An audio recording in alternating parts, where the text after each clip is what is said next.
Hey everyone, so it's that time of year where if you filed your tax returns late, either you forgot to extend or you filed after October 15, or you didn't make enough estimated tax payments by their due dates, or you paid payroll tax deposits not on time, you've probably gotten notice by now from the IRS calculating your penalties and interest and sending you a bill.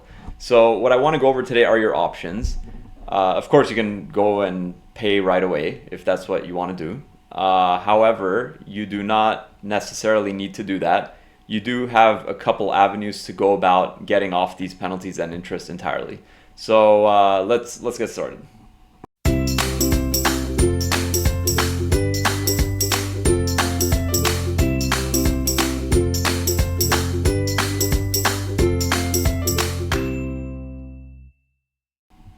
So really, anytime you receive a penalty and interest notice from the IRS, you have two avenues. You can either request a first-time abatement or a reasonable cause relief.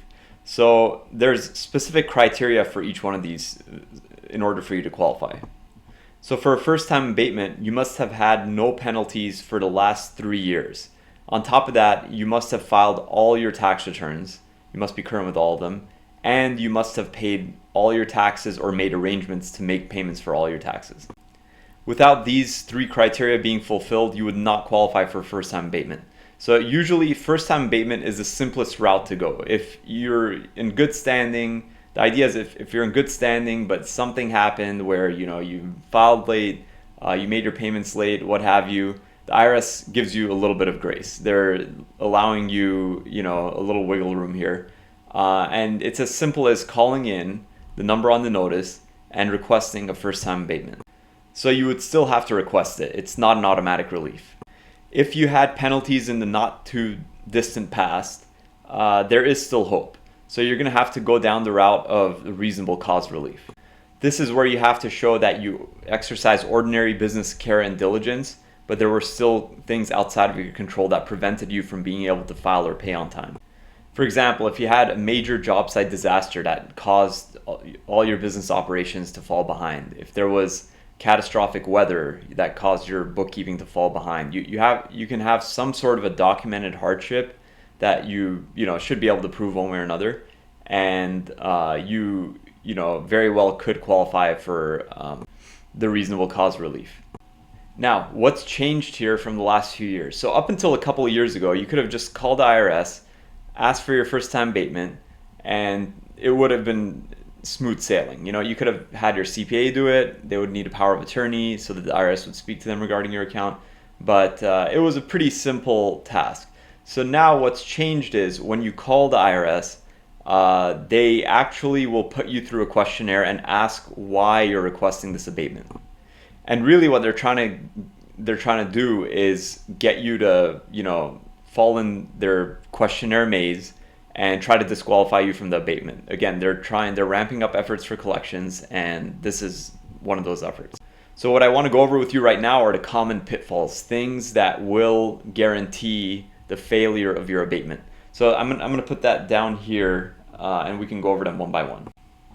So the first one is, I relied on my tax preparer or CPA. They will not accept this response. It'll automatically be denied. They'll take you through the rest of the questionnaire even, and they'll say, okay, your abatement was denied. We'll send you an appeals letter, and feel free to appeal that.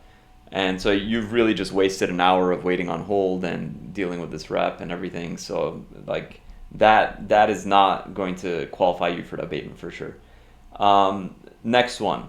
Requesting the abatement before you filed all the returns. Again, this goes against one of the requirements for the first-time abatement. So don't get ahead of yourself. Go ahead and file the returns first, and make payment arrangements, and then give a call. Next thing is, again, requesting the abatement before making payment arrangements. So of course, that feeds into the point we just mentioned. File the returns, either pay or make payment arrangements, and then request the abatement. That's the order things should go in. We were too busy with a big job and didn't get to it. That's not going to qualify. So avoid things along those lines. Also, it's rare, but if they determine that fraud or willful neglect is involved, they'll automatically reject any abatements or relief options. So, there is that one thing. You can do this on a call. I would highly recommend, if you were to give them a call, make sure to write down the rep's name. They'll say, I'm Miss Smith, station number 1000, and make sure to write it down fast. Be ready. They say it very fast to check off their requirement.